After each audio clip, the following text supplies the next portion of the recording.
when it comes to talking about Malaysian democracy, when it comes to talking about politics, finance and funding is a very big topic that we all want to know about. With that, I would like to now pass the floor to the moderator for today, Mr. Zihao. Take it away. Thank you very much, Mr. Sharizal. Funding in politics. Funding is the bloodline of every political party's bid to gain power through reaching out to electorates. The bigger the war chest, the more likely the reach and impact it has on electorates. Hence, funding can be source of great debate as vested interests revolve around it. Should the Constituency Development Fund be administered and disbursed by an independent third party and not susceptible to party alignments? Should party be funded by federal and state coffers instead of elite donors? And that would be the topic of our forum today. And allow me to introduce the speaker.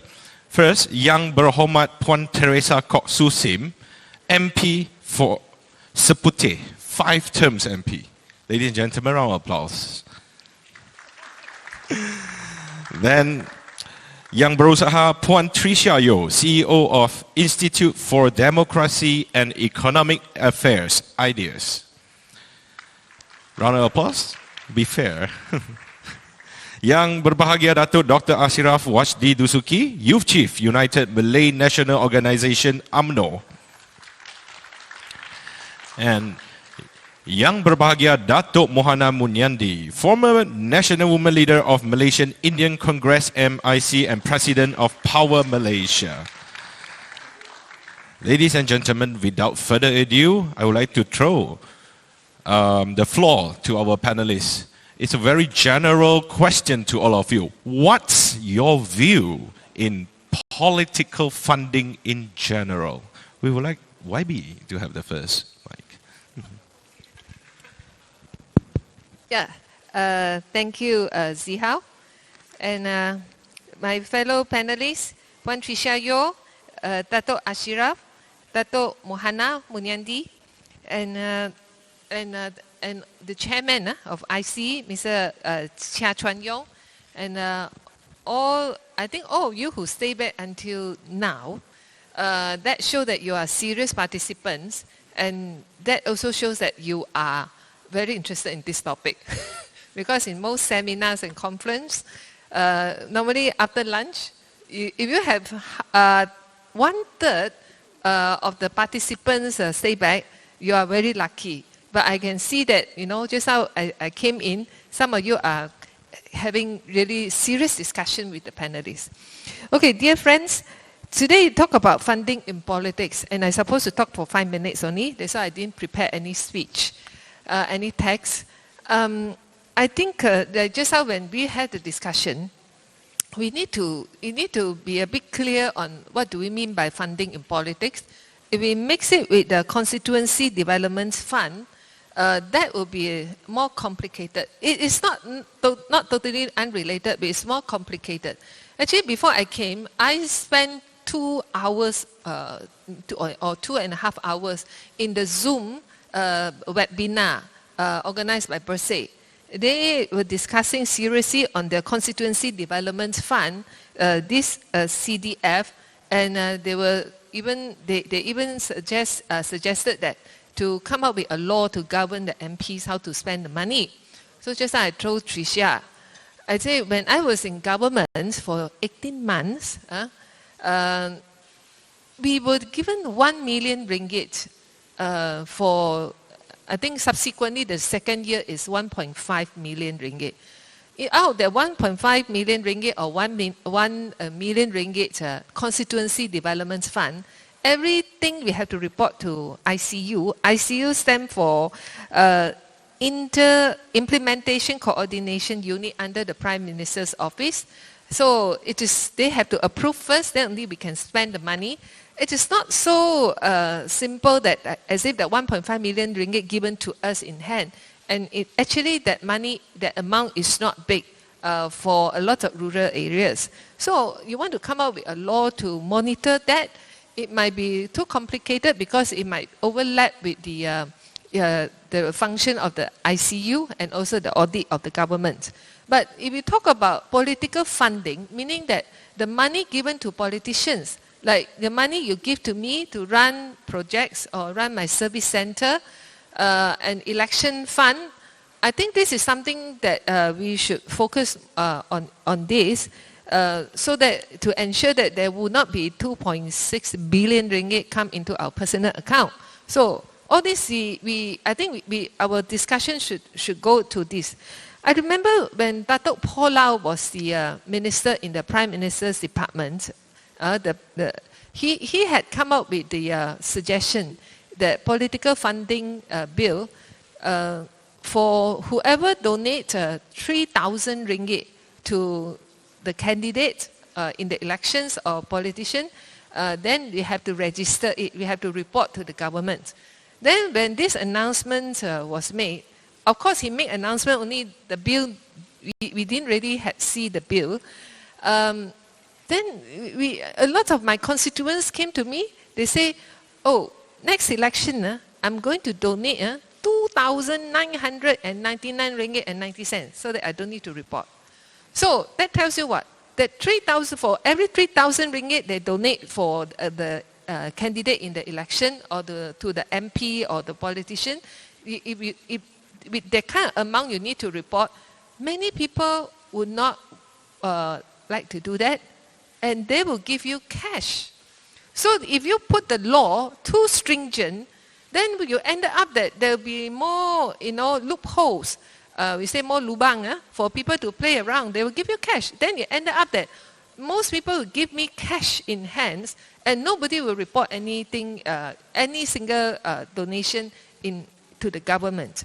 So when Pakatan Harapan, I remember in our Buku Harapan, our manifesto, we have discussed this seriously. So if I remember correctly, we put 20,000. Whoever donate 20,000 ringgit as political funding, sorry for they need to interruption. We report. have 1 minute. Yeah? Okay, 1 more minute. Okay, to report. But after we became government, when some of us tried to push this to be implemented, to turn into a law and all that, then we faced resistance. Because then you will have business people come to tell our fellow cabinet ministers, it is too tough for them. They might want to support us, but they do not want anybody to know. So then all this, then it fizzled out. It did not become an important issue at that time. But I think this is something that I just want to rumusan. I think I'm very happy to see our UMNO youth chief, Dato Asyraf here. This is something in my heart, things like this, we really need to have all political parties to have consensus, they have consensus. Because my kawasan, my constituency is in Kuala Lumpur.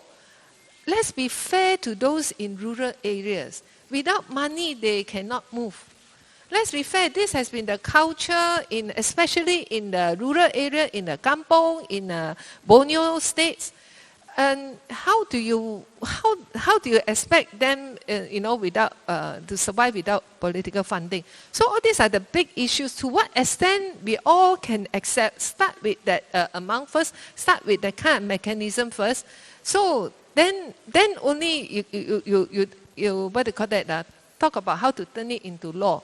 And when we start something very sensitive, move like this, do not make it too stringent so that there will be some room, because it takes time to develop.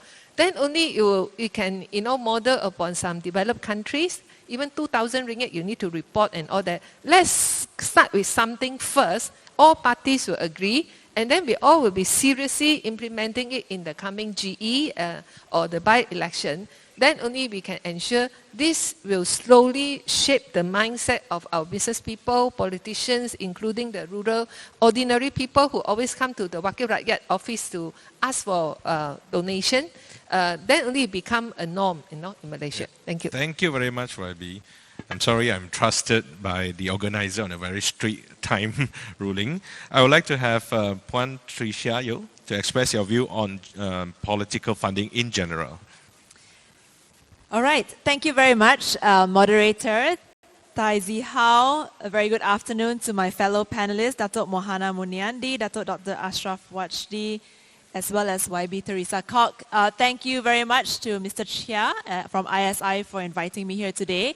I believe I'm the only member of the panel who is not from a political party, so I would like to present perhaps the civil society perspective, and I am glad to hear there was some discussion on civil society in the previous panel.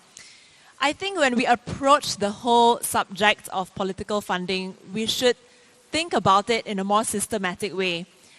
Right now, we lump everything together, so if I may help this discussion become more productive, we can think about it in three different ways.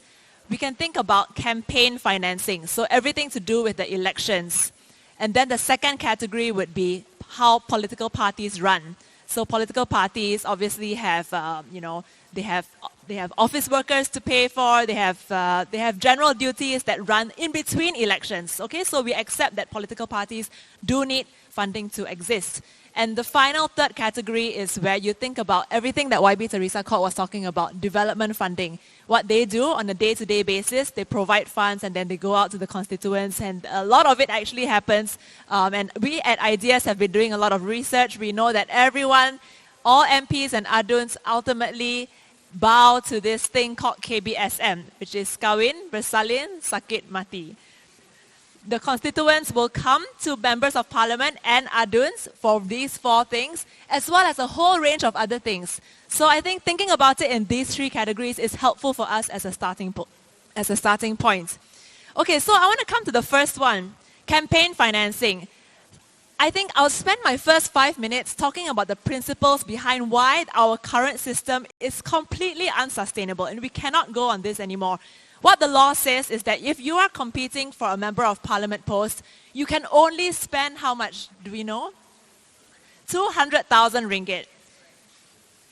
Do they really spend 200,000 ringgit? I think you can ask the YB here or any of the politicians here. If you are contesting as an adun, as a state assembly person, the law says that you can only spend up to 100,000 ringgit. I think we all can accept that these laws are obsolete. Okay, and if we want to reform it, what is a more realistic limit? Okay, and there should be limits as well, because you cannot expect that, if let's say you were to spend 1 billion ringgit, the entire state government of Penang budget spent on an election, is that what we want? Is that what is a productive use of public funds? Okay, so now that I got that out of the way, I'll spend the rest of, hopefully, my 2 or 3 minutes remaining, 2 minutes, to talk about why I think the ultimate goal in all this is to make good governance work. And why is transparency required? Ultimately, what happens when you don't have transparency? When you don't have transparency, the sources of funding can compromise the leadership into making decisions that are not representing the interests of the public. The principle behind it is conflict of interest. The more power certain groups have, the more voice they have, therefore, the more allocations that they might be given. And this creates a very, very unequal, unlevel playing field, which is not what we want in a competitive electoral system. In a system that is supposed to uphold democracy. I know today is all about Malaysia Democracy Forum. This is really not something that will be democratic. 1 more minute, Tricia. An example is if there are implicit expectations, and we all know that patronage is the way that our country runs by. I think, I'm studying this right now also in my own PhD. I started off the point where patronage was something negative and perhaps frowned upon. I now accept that patronage is essentially a part and parcel of the way that our hierarchical system works. Our communities expect that of their leaders. However, I do think that the patronage can still be managed better. So you don't throw the baby out with the bathwater. You accept that there's a system of dependence on your ketua kampung, on your ketua bahagian, on your leadership to make decisions on your behalf, but there's a way to do it better. And can we do that better? Yes, we can. An example of patronage, a very clear example of patronage is if you don't have transparency and you have, say, a business person providing funding to a party, expecting something in return. that's where it breaks down and there is a clear conflict of interest. I can go on and on, but I'll stop for now. Thank you. Thank you very much, Risha. It's 5 minutes, 10 seconds. Perfect timing control. Without further ado, I'd like to pass the mic to Dr. Asyraf Wajdi. Doctor, your view on political funding in general. Thank you, Mr. Moderator, Excellencies, ladies and gentlemen. First of all, I would like to thank the organizing committee for inviting me. And I feel very honored to be here today. And most importantly, talking about political funding or financing, which is very sensitive issues to politicians, but the topic is very indeed important for us to discuss and how we have to move forward to a political environment which is more transparent, uphold to the principle of good governance and so on. I tend to agree to my fellow colleagues who has been explaining about what is political funding, and Tricia has made it very structured in the sense that we have to distinguish in terms of various categories. But of course, there's always a thin line between all those aspects. But let us look from the word political funding itself. Of course, it connotes something which relates to what I remembered my guru, Dr. Chandra Muzaffar, from International Movement of Global Just. He once mentioned the word which really I remembered until today. He mentioned this in 1998 when the Reformasi was at the peak and I was at the universities in my final year. He mentioned about the incestuous relationship. He used the word incestuous relationship between politician and businessmen. Of course, he was trying to project the scenario at that time that the political patronage in the country has come to at the peak of its worst situation. But again, at that time, I tend to agree with him on its ideal. But when I joined politics, then only I realized how we should actually try to address the concern of the civil society in terms of ensuring that everything is transparent. There's no element of corruptions, bribery. But at the same time, knowing the fact that as a political party, and now I'm a youth chief, UMNO youth chief, of course, we have 191 divisions, out of which 13,945 branches. How do we actually manage this without any single cent? And of course, as you know, UMNO is an old and very structured party, and it has its own system, machineries, and so on. So I'm at the same time I'm a man of a principle. I remember, of course, at the peak of UMNO when it was in government, people were associating UMNO with money politics and so on. I was among the student leaders who were against it. And when I first attempt to contest in 2008 at the division level, I lost because of money politics. Why? Because at that time I was very much involved in Islamic finance. I always joke to my fellow members. In Kuala Lumpur, I was chairman of Sharia board for one bank. You have 1 more minute, Doctor. I decide on what is right or wrong.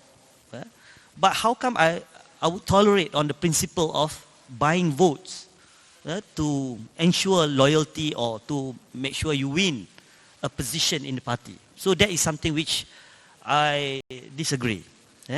But fortunately or unfortunately, I'm no lost in the last election. At that time, I saw an opportunity to reform. And I offer myself to contest as a youth chief And I can say that proudly and honorably, because I want, as a youth chief, without having to indulge in this kind of activities. And I can see there's a tremendous change from the bottom, from the people at the grassroots who wants a change in UMNO. And that's how I think we have to move forward. Not just as a political party, but as a country. If we want to become a more balanced society, which uphold the principle of justice, good governance, transparency, and we have to be open ourselves to this new reform, moving the society away from any malpractices, be it in politics or in any other arena, so that we can have that aspiration together. Thank you very much, Doctor. Now, may I have the floor passed to Yang Berbahagia Dato Mohana, your views on political funding in general. Thank you, my dear friend, Mr. Tai, and also fellow panelists and friends who are here today. I may be the last, probably not the least. Okay, political funding, my very favorite topic. I'm an accountant. My background is in accounting. I started to be a politician, or I joined a political party when I was 18 years old. And I held my first position when I was 23 years old. That was a division woman leader.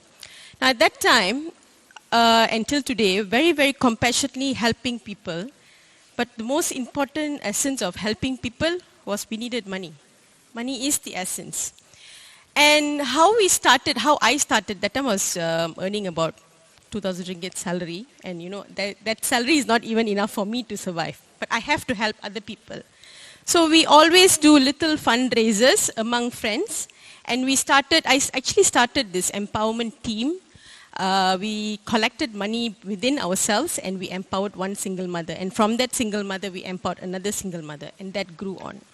Today this topic has hit me like that because the way the country is going and the way politics is going in this, the direction is going today, actually political funding has been blown out of proportion because and only because there had been no earlier guidelines set. Everything has been let to be free. We were speaking just now and saying that, anybody can donate to any political party, any politicians, and there is no record, there is no need for record, and it's legal in this country. So if you've already let it happen. And it is very sad that we always have this mindset, when there is a problem, then we try to find a solution. And I I'm very strongly against that kind of character, because I know that evolution and time and all causes people to think, but we always wait for some mistakes to happen before we start prevention. But I hope and I believe that this turmoil, whatever turmoil is happening in this country today, especially in terms of funding, political funding, to be put rightly, to be put correctly. And I share the same idea with my friend from IDEA, that there need to be proper laws set for all types of political funding. Parties get funds, yes, politicians get funds. But when do they misuse it? When there is greed, when there is not enough. There is misuse of funding. How do we stop misuse of funding? We may have laws, but beyond and above laws are things like ethics, character, and personalities. Who do we choose to be our leaders? They set the path forward too. I also believe in that. I also call upon Malaysians to think before they vote for people who contest, because we are talking about when they come to power and they misuse funds.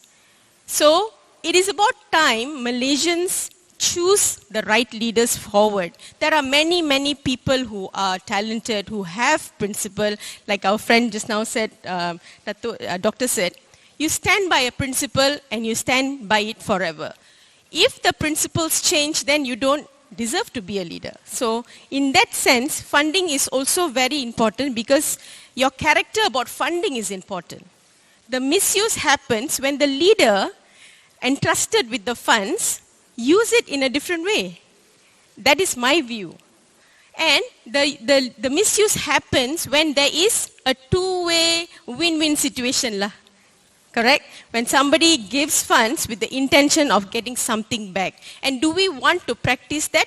To what extent do we want to practice that? These are issues which I think we should discuss in a very lengthy manner because there's a fine line towards everything. The need for funds is very, very important. Be it in the constituency, be it for a politician, be it a political party, everybody needs funds. But how do we garner these funds? How do we get these funds? And how do we get it without getting into problems?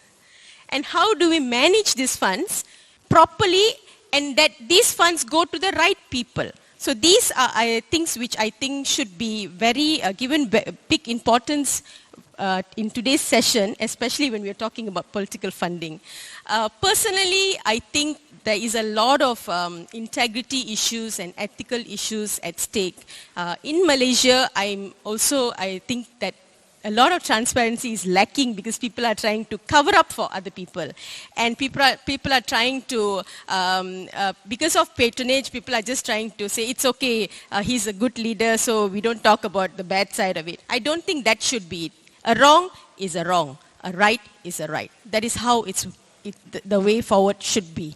And as far as political funding is concerned, I think it is time for us to put proper laws. But like what Teresa said, maybe it cannot be too stringent, but it can be well thought of. There must be space given as to the amount, as to how it's going to be delivered and all that. But there must be law. Without law, the wrongdoing will never stop. Because at the essence, like what Obama said, money wasn't corrupting. It is not money that corrupts people, but it is the greed that causes this corruption. Thank you. Thank you very much, Dato. My second round of question. Round of applause for all our panelists for the wonderful opening on the definition of political funding. And my second round of question will be in the format of discussion. There won't be taking turns of answering the question.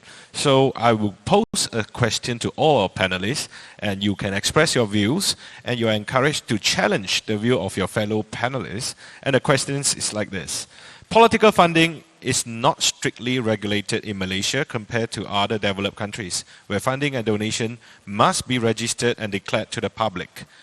Do you think that political funding by corporations or individuals to politicians or party needs to be regulated, registered and declared? If so, or if not, why? Any takers? Doctor? Let me answer that. Because to begin with, I think UMNO, on behalf of UMNO Youth, I would say that I would clearly and loudly say this, that we would definitely want this political funding regulation.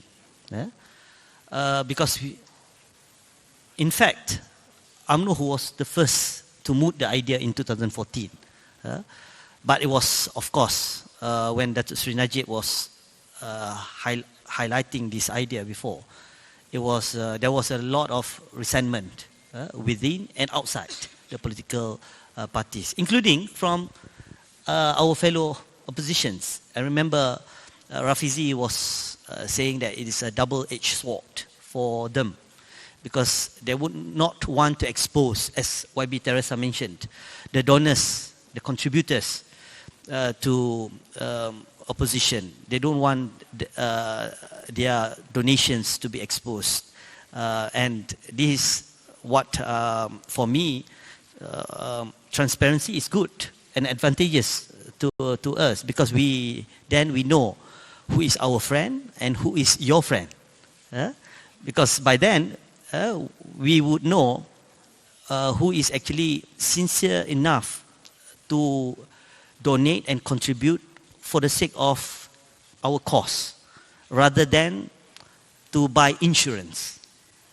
I use the term insurance because you would never know who is going to win in the election. So if BN wins the election, then you are safe. If Pakatan Harapan wins, then you are also safe. But in this sense, I think that's why transparency is very important, not only in terms of knowing your source of funding, but also you need to regulate how it is spent. Because these are the two things which cannot be separated. I mentioned just now the word used by Dr. Chandra, incestuous relationship. But at the same time, we also wouldn't want a polygamous relationship, meaning that you are actually buying insurance with everybody. So that's my first take. Okay, maybe if I can respond. Well, my first response to having a political funding act would not be to prevent polygamous relationships. I don't know why that has become the term of the panel, but I think it's fine. I think that whoever wants to donate should be free to donate. And also, there should not be any penalty, right? So we don't want to penalize either. So I think that's where this concern comes in. But if there's an individual or if there's a corporation that feels that they want to donate to multiple parties, that's where it's a free country, that's where their funds should flow. I think one major part of the Political Funding Act, and there is actually a draft, so I'm very glad to hear, Dato, that you would support, or that UMNO Youth would support this, because from what I understand, the draft bill is already sitting in the Attorney General's chambers. So there is a draft bill. Some people have seen it, some people have not, obviously, because it's not publicly available yet. But one of the key components there is about whether or not there should be state funding, meaning public funding. So I think I'm not one of those there are different kinds of civil society, right? I accept that political parties do need funding to run. I have also worked in government before, so I understand that from that perspective. But if public funds come in, I think that could actually be a game changer. And why could that be a game changer? Because the principle now, what happens now, is that the parties all say, okay, look, you expect us to do all these things for our constituents, but yet we don't have the funds. So obviously, we need to raise funds somewhere. And this is precisely what happened with 1MDB. I mean, let's get the elephant in the room talked about. If you look at the funds where the various accounts went to, it was actually for the election that was to come. It was actually for political funding purposes. So I think unless we think about an alternative source of funding, and this state funding or government funding, whatever you want to call it, it is practiced in other countries. So Germany is one of the prime examples of state funding. The naysayers against this would say that I voted for another party, why are my funds being put into another party? I think it's fair. There would be a percentage allocation. It's very easy to calculate a formula. What happens in Germany is that they take a few different election cycles and then they take an average and then they would then pass it to the political party that has a certain percentage of parliament. So there is a principle and there is a rationale behind it. Whether or not that will minimize the amount of funding from corporations that already come from corporations today, we don't know whether that will change, but I think it allows us one foot in the door. It allows us to create some minimum level of reform, as well as a couple of other things. And I know there's a lot of demands here, but a few other things that I think would be necessary in such an act would be, there's public declaration of donations, there's no foreign funding. This one is very, very tricky, and I think we can spend a whole session later talking about it. No GLCs funding as well. And what does that mean? GLCs in financial form, both monetary and in kind, right? So we know that GLCs are completely dependent upon today, both at the federal and the state level, by the way, to provide all kinds of things, especially in the lead up to the campaign election. There should be a reasonable limit of donations, as well as a reasonable ceiling for expenditures. So I think we can talk a lot more about that. I'd like to hear some of the panelists' views actually about the GLCs one in particular, because I'm really interested to know. Okay, I'm of the idea that definitely we need laws regulating political funding. And there's a very important need for us to look at all the stakeholders. It's the corporation, it is the party, it is individuals, it is the voters. Everybody has got a stake, and the whole reporting system has to be looked at. Because when we are regulating political funding, then the company is also reporting, the party is also reporting, the person is also reporting, and this is a lot of reporting work.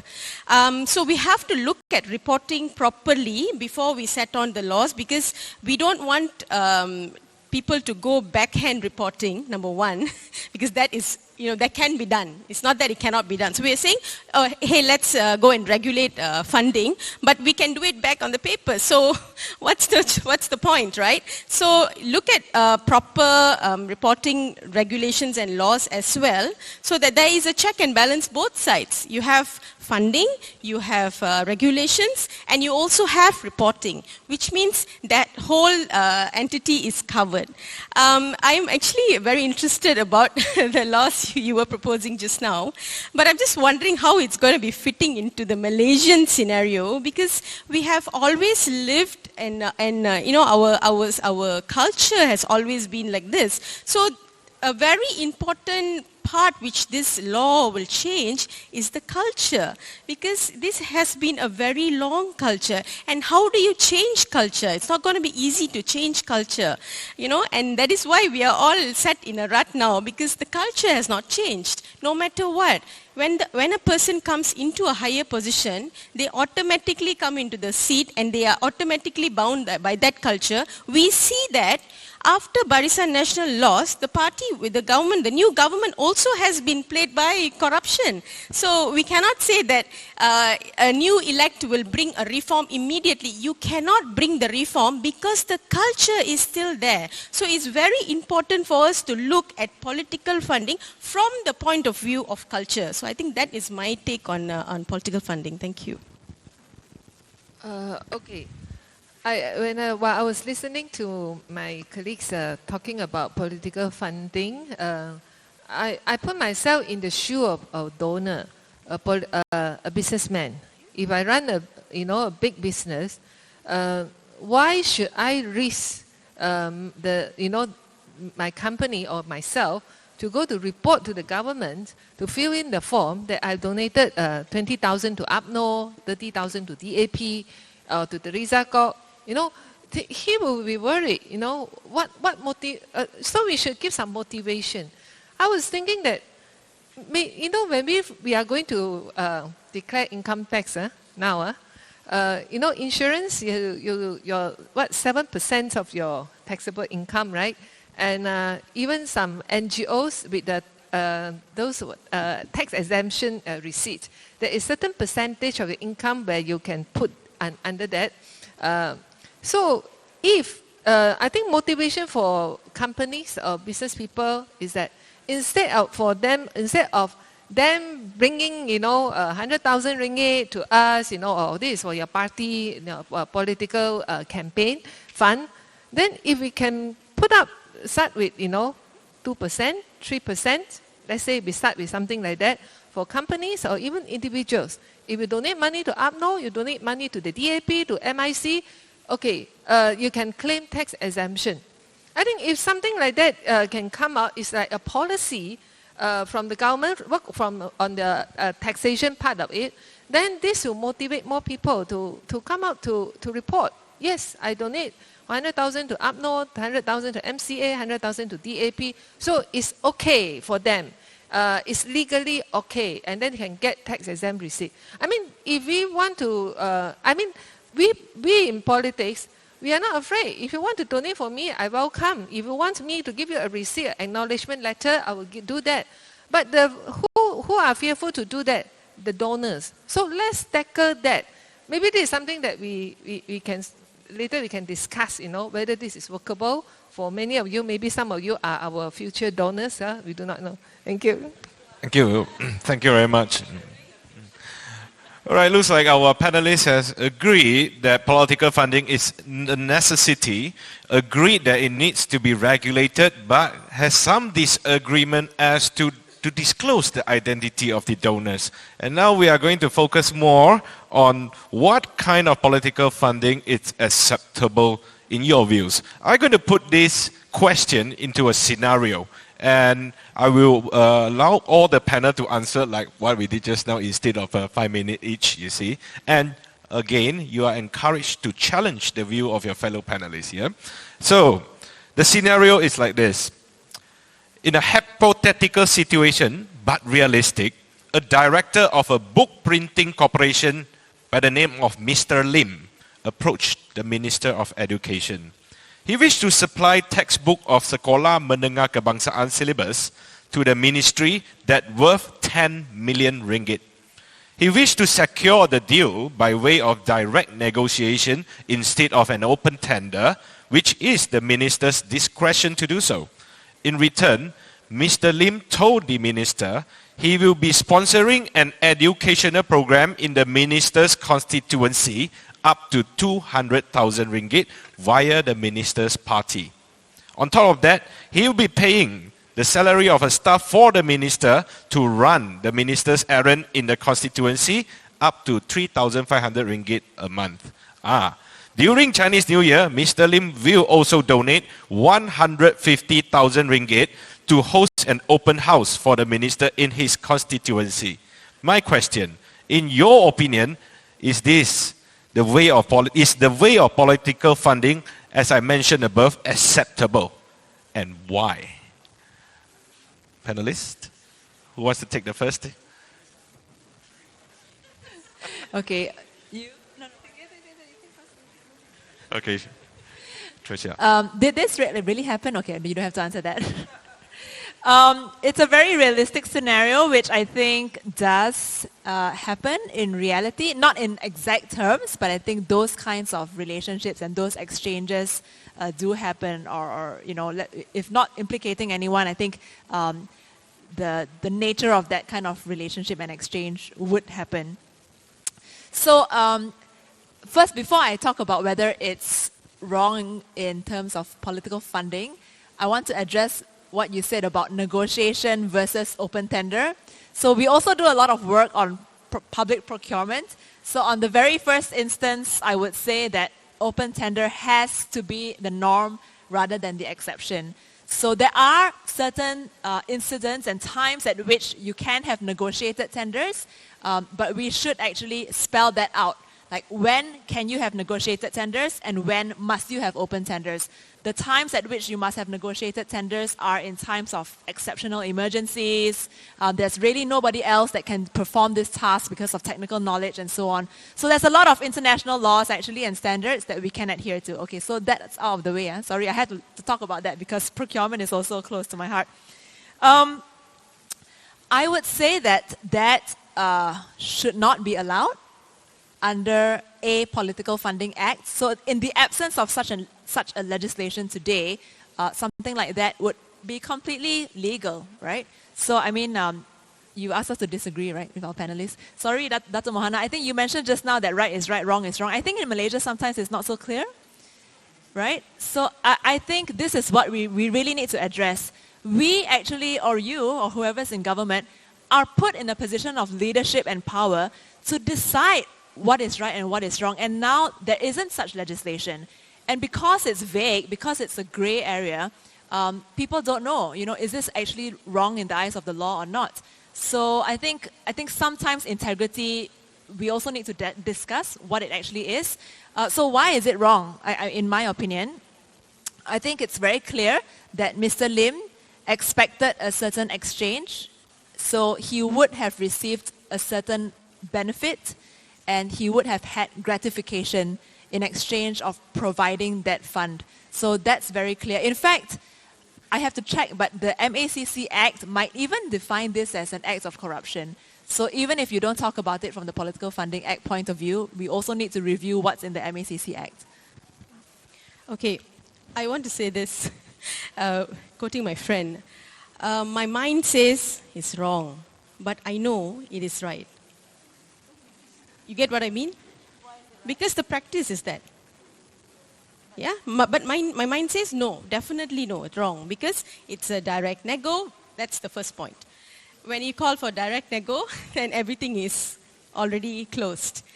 And I do agree with you. Yes, certain procurements you can give it as direct nego because that is when there's a real need to do it.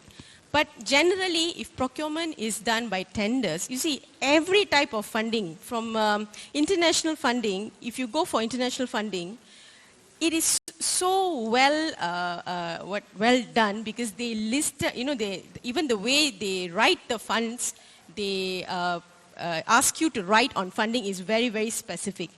Okay? But in Malaysia, we still lack that kind of maturity, that kind of understanding, that kind of following. Okay?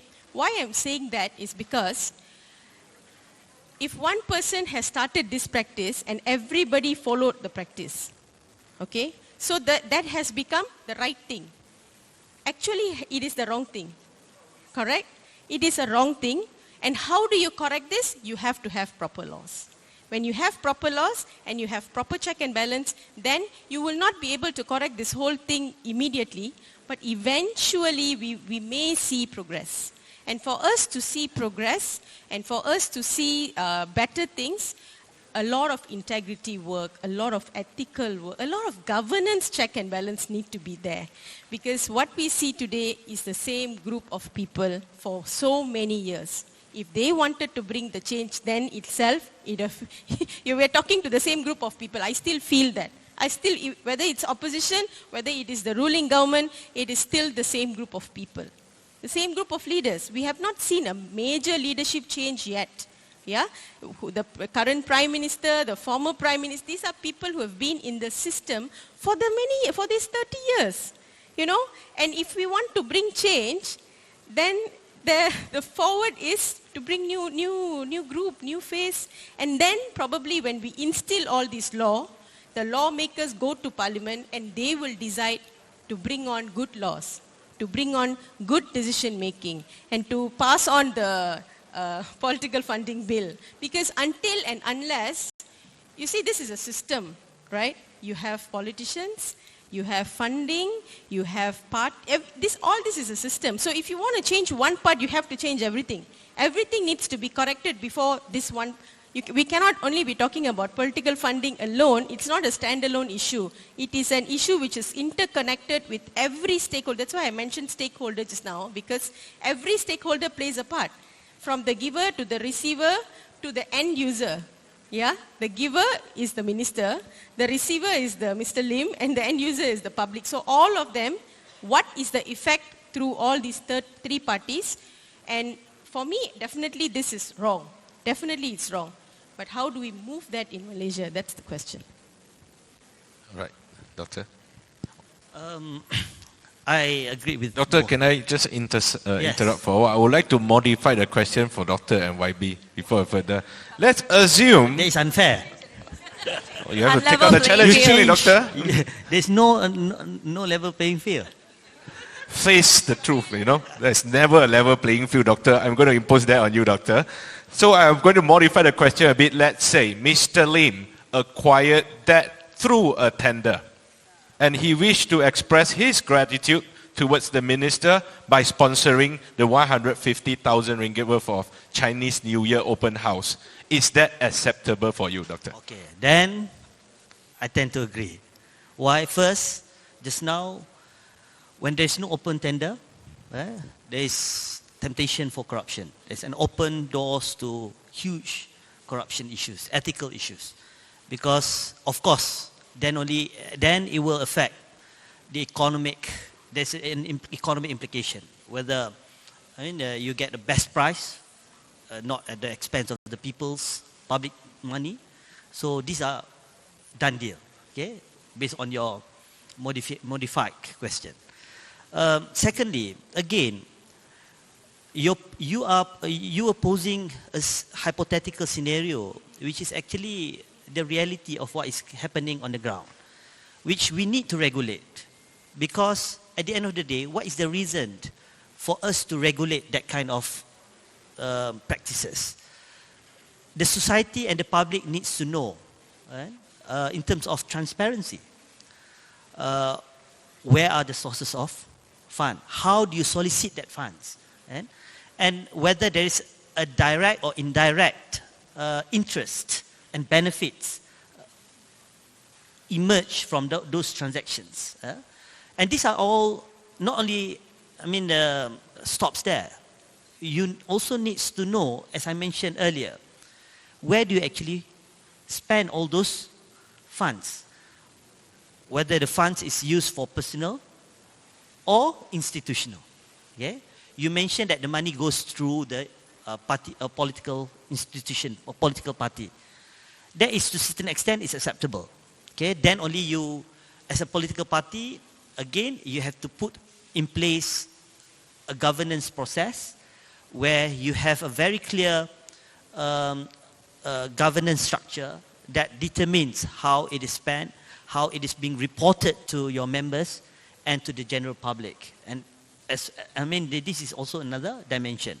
But again, as Dato Mohana mentioned, the reality of today, especially in the rural areas, people were expecting more from, members of parliament, from your leader, from a politician, because they see politician as, someone who can actually provides you everything, from the day of your birth until you die, everything. So, for a politician like myself, of course we are pressured to satisfy that expectations. But at the same time, we must also make sure there is no element of that can go against the moral values and the moral principles. Sometimes what is considered legal does not necessarily can be deemed as moral. So this is where you need to really define whether such an act is acceptable or not. Again, what is right or wrong cannot be determined or decided by politicians or ruling parties or even anyone. It has to be based on the grounding of it, or the moral principles of it must be based on certain principle which is fixed. Of course, if it is guided by religion, if it is guided by a certain moral principle basis, and I think that need to be elaborated. Okay, I just want to make things a bit interesting here. I want to provide a counter view, and this is coming from someone who understands the very precarious situations that all of you are in as politicians. But, we keep talking about culture. I think the question really for all of us is this the kind of political culture that we want to perpetuate for decades and decades to come? Okay, we talk about whatever shared prosperity vision 2030, TN50, and in 50 years from now, let's say 50 years from now, is this the kind of culture that we want to perpetuate, that we want to see our next generations inheriting? Politicians complain that they have no time to do policy making because they spend so much of their time on the ground because there is so much dependency on them. And I think sometimes, yes, there is the need for visibility. So I completely agree that that portion of visibility will still be there.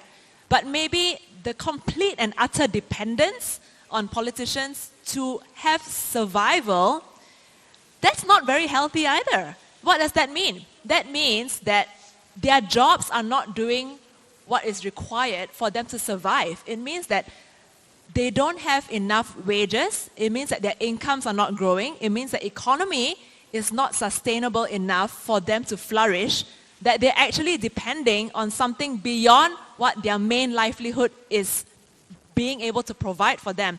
What does that say? It means that our society, our institutions, our Jabatan Kebajikan, our local government, our pejabat tanah, everything, all these institutions that are actually set up by the government, which by the way is also provided for by public funding, is not working for you. So I think there are multiple flaws here that we need to be confronted with, and I don't think it's enough for us to say that the people depend on us to do that, we must give it to them. I mean, really, let's think about it like long term, right? What can we build for the future of the country? Can we, yes, legislation, okay, whatever, put those acts in place. I think that is a very bare minimum. But really about the culture, why is there the dependency in the first place? And can we change that? So that ultimately your members of parliament, your adun, your representatives in the halls that you vote people to do can play the function and the role of debating policy, of really talking about the education system the way that we want our elected reps to do. So, sorry, just a counter view. Can I just counter that? We have 1 minute, 20 seconds more. Yes, please. Okay, I just wanted to say, to tell you, Tisha, that when you were asking whether we can change the dependency, yes, we can. I have actually moduled that. A lot of people, or a lot of my group of women, what we have done is we have taught them to teach other people how to grow their living. Okay, that means they're not fully dependent on us, but we need to start that.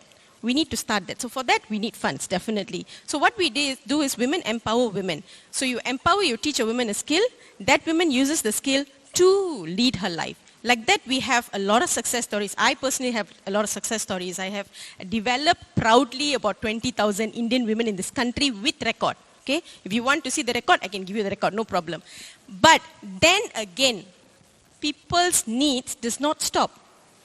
That is one issue which I also feel when politicians say people are depending on you. Again, it's about culture. It's nice to receive from politician, It's nice. It's good feeling. Politicians must do. It's their duty to give. Whether they suffer or not, they have money or not, doesn't matter. But they must do. They must give. They must give. It is a culture which is embedded in the society. When you go to the ground, okay, as a leader, all my followers have this one mindset. When the leader comes, the leader must do everything. This one, I think all politicians are facing and will face. Slowly and eventually, we definitely need to educate people, but it cannot be done by one person or one law. Cannot. Everybody has to go towards that mindset. Everybody needs to be playing that role. If one person alone plays that and everybody else is like following the group, the flock, then that will result in failure of us championing issues. This is what I have experienced personally. Thank you. YB? Yeah. I'm glad to see Dato Sri Anetha Aman is here. You know why I mentioned you? I remember that there have been a number of times when I went to interior areas of Sabah. So when I went in there, you can see a lot of people are very excited. And before, after taking a meal, right, after I give a speech, taking a meal, they will queue up, long queue, give you the envelope. So, there have been times that, I've been surrounded by people that keep, giving the envelope, telling me that the mother-in-law is sick, and then his child is sick, no money for surgery, blah, blah, blah, all these things. At that time, I was hoping there is a helicopter to come to save me, so that it can get out of the situation. So, while I'm listening to what Tricia said and what Dr. Mano said, yeah, it's true. When this has been in the culture, and then you're dealing with we are talking about political funding in a 5-star hotel here. You go down to interior area. You have to go to the use what do you call that? Drive in the 4-wheel drive in the bumpy road. Go down to the miserable, small little village. You think you can go there empty-handed? You think you can go to meet people without food? Very simple, without food. So. I think while we are talking about the big topic, I think all of us here agree that there should be law to regulate political funding. Let's think of something very, that's why just now I mentioned that this is the issue that all political parties should sit down and discuss to what extent that we should allow, and not so that we shouldn't be here and be hypocrite, we agree. Okay. I must qualify myself by saying that I'm from urban. I'm from Kuala Lumpur. In Kuala Lumpur, my challenges on funding is not that great, okay, because it's Kuala Lumpur. And I can tell you that last week, there was one businessman, young man, come here and say, I understand that you are in opposition now and you don't have money to run your service center. I come to give you some money for your service center. I was so touched, to see that. But this does not happen in the rural area. So, okay, how do we help our candidates in the rural constituency, be it in the rural kampong in Peninsular Malaysia here, or in like Sabah, Sarawak, in a very those challenging areas. How do we help them? And like what Teresa said, this has been the culture. Okay, we want to change the culture. And then the issue is how. I remember when I was the first time, when there was a change of government in Selangor. Then there was a by-election in one of the remote area, rural area. So after that, Malaysia Kini published in a big way and say that, the DAP went there to campaign, and then we hosted the dinner for the Indian village, and then we give away hampers, and then the photograph of we giving away hampers, come out and just to whack us that we were hypocrite. We say there shouldn't be, this is a political donation to buy votes. So then I come back to my party. I ask my party leaders, okay, what do you want us to do? The other side, MIC, sorry, they are giving away rice cookers. They are running the parties, the Bollywood singers come to sing. And then our side, we just give away hampers to the single mothers here. And then those single mothers, they were, so miserable. They were there, come to the tents listening to you. Actually, they might not understand what we are trying to tell them about democracy, one man, one vote, They might not be interested. They are looking at the food there, They're looking at the hampers because they are hoping that they can get the hamper back home. We are talking about rural areas, challenging areas like this. Okay, so it's very easy for us to talk about regulate political funding in 5-star hotel in KL seats, like my seat. But let's think in the area like in Borneo, in interior area, in let's say Kelantan, in even Pahang, in the Orang Asli village and all that. So I'm just trying to say that sometimes not so simple. Maybe Dato Sri Hanifa later can chip in and give your views on this. Thank you. Dato Sri Hanifa already gave his view just now in the afternoon. Thank you very much. And thanks for all the panelists for expressing your view. Now we are going to take questions from the floor.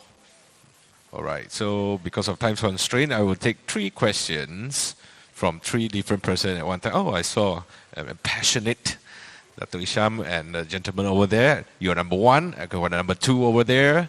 And is there a third person who likes to ask questions? Oh, number 3 over there. Okay. So, sekaligus,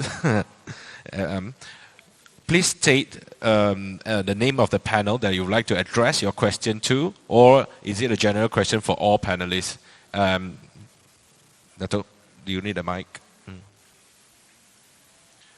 We will take all 3 questions at once. At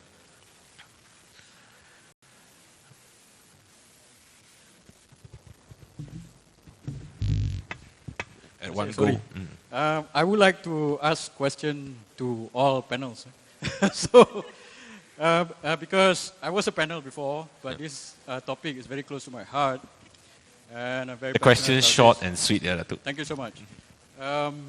Number 1 question, because after we lost GE14, 1 month after we lost GE14, Barisan Nasional lost, I actually wrote a book, Hala Tuju UMNO and Barisan Nasional, UMNO and Melayu, Pasca 9 May, or the direction of the Malay in UMNO, post 9 May 2018. In that book I wrote, we have to do 2 things in UMNO.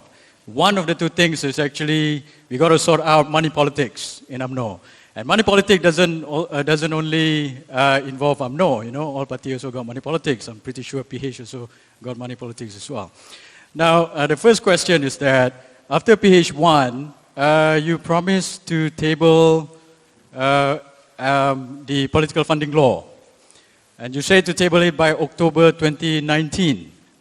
So I want to ask, what happened to it? Why wasn't it tabled? Number 1, and give me one more question. I'll take question number 2 from the gentleman. Right, okay, and then I also want to ask, some of you have contested in GE14. So honestly, I want to ask you, how much did you actually spend? Personally, and your party spend, honestly and frankly. Thank you. Right, thank you very much. First question about Political Funding Act 2019, and then the second question about how much did any of you who participated in G14, okay. Okay, thanks for the question. Like what I mentioned just now, this issue was raised even at the cabinet level or Pakatan Harapan, the leadership level. But, it's like it was fizzled out. Some of us, especially we from urban seats, we have been trying to push for it because they are close to NGOs like birthday ideas, and all that. We are facing a lot of pressure from them. But we also face colleagues like in those challenging areas, the Malay rural areas, kampong and all that. They don't agree. And there are some big time businessmen come to tell from Prime Minister to the cabinet, other cabinet minister, and say that if they do not want to disclose, that they support Pakatan Harapan or they support, whoever. Okay, then we get stuck there. Then after that, no more discussion on this issue. So now this issue now come back again. I think it's a good time to come back because now I have the experience of being in government. Okay, UMNO also has the experience being in opposition. Now come back, in government again. So that means when we are in the two coalition system. That means the problem that you face will be the problems that I face. Problem that I face will be what you are going to face. Let's be fair. All of us, you might take turn to be in government or in opposition. Let's talk about laws, talk about rules and regulation like that. I think it's good. But it's just that just how they talk about culture. Okay, that is a bigger issue that I think I don't want to talk about it. Okay, about GE14. For my party, and at that time, GE14, we were still in opposition, right? And you also know that if those of you in our Cheraman, all that, the bag will pass around and all that, and always we make sure, especially in PJ area, how many thousands that we have collected. When you talk about how much we spend, I can only tell you that how much that I spent. I think I spent around 200 over thousand because mine is urban seats. But I think in rural area, this amount is definitely not enough. When I say I spend that amount, there are times that people will come up with a lot of mineral water come to my service center. Oh, this is to support you, for the people. There will be people to come to, okay, tonight, the ceramah, the sound system, I pay, I support. So there are people who support in kind. There are people who come and say, oh, you have your campaigners. I would like to give them a treat. Tonight, the dinner is mine, Okay, they not nasi lemak, maybe, or nasi bungkus. So when we have all these people come out to shoulder here and there, it makes that us to be able to comply with the law, the amounts that we submit to RO. This is it, SPR? ROS? SPR. It's an SPR, Election Commission, so we can comply. But I think in rural areas, this is not the situation. Maybe Dato Asyraf can talk more. How much do you spend? Okay, thank you very much, YB. Due to time constraint, and our next speaker is waiting. How much did you spend? We take the question from the floor. She wanted to trap me because she knows very well it's illegal to say that you spend. Even she said he spent more than 200,000. It's illegal, so people can sue her because under law you cannot spend more than 200,000. But of course, the one that comes to our account is 200,000 lah. Okay. All right. Thank you very much. Due to time constraint, I have to take last question from the gentleman over there and call it for the session. And I will take a last short question from you, sir. Hello. Okay, hi. My name is Anas. I'm going to keep it succinct and concise. We spoke, the whole forum started off with democracy, the ideology of democracy, egalitarianism, asking for equality, fairness, justice, and whatnot. We moved on to other panelists talking about the corporate structure, how corporate governance, laws, having the right external rules and principles, so to say. My question, or perhaps it's a bit more of a food for thought kind of angle. Not much was mentioned about the human, the inner person. It's always been the outer in, but what about the inner out? Put any person in any context, if he has proper self-governance or human governance, so to say, they will not cheat, they will not lie, they will not steal. Go straight to the question. Well, we are running out of time. Yeah, Now just go sure. straight to the question. Thank you. So my point is, why has not this principle or this underlying theme being pushed through political parties, CSOs, and so forth? Thank you. Okay, I didn't get his name. Anas. Okay, Anas. I think I mentioned on culture, which comes back to principles of any individual. So for me, it's very, very important that the individual themselves have that thought. That means they don't cheat, they don't lie and all that. But then again, you are already put into a system which is already there, okay? Like the scenario just now, this is, in reality, this is what happens, okay? In reality, when that happens, how do you behave and how do you counter that? So if the leader or the politician has got proper values, what they will do is the best they can do is to avoid negative breaches, which means they can avoid misusing of funds. The funds will be used for the constituents, the constituencies, for the good of the people in their constituency, but not for themselves. That they can avoid. So that, as an individual, you can do that. I hope I'm answering you. And as you said, the person's value means culture. So we are bound by culture, correct? We are bound by culture. Now, like I said, if I can avoid myself from getting into trouble by using that funds for myself or anything related to me, then I think I'm correct. The money is going to the constituents, to the constituency, to the people, and there are proper laws to help us. Okay, we are good to go. There's one thing I wanted to actually, I just wanted to put this before I end. For me, I think, who is bigger, politician or businessman? Businessmen are also forcing the situation, because when Teresa said, they couldn't bring out the bill because a lot of the funders come around and say, don't do this lah, and then you're going to get me into hot soup and all that. So that is a very big stakeholder for us to look at to push through this political funding law. Thank you very much. Just a short one. Okay. Regulation or law is not a panacea for all, and it's not a solution to everything. I still believe that the ultimate values is still God consciousness. Because whatever law that you put in place, human being has always been a human being. They will always try to circumvent such a law. But if you instill that values in every human being with the element of God consciousness, I think that will have the different impact. That's why I think the discussion of money politics, corruptions, bribery, and so on, we have to tackle and address it in a holistic manner.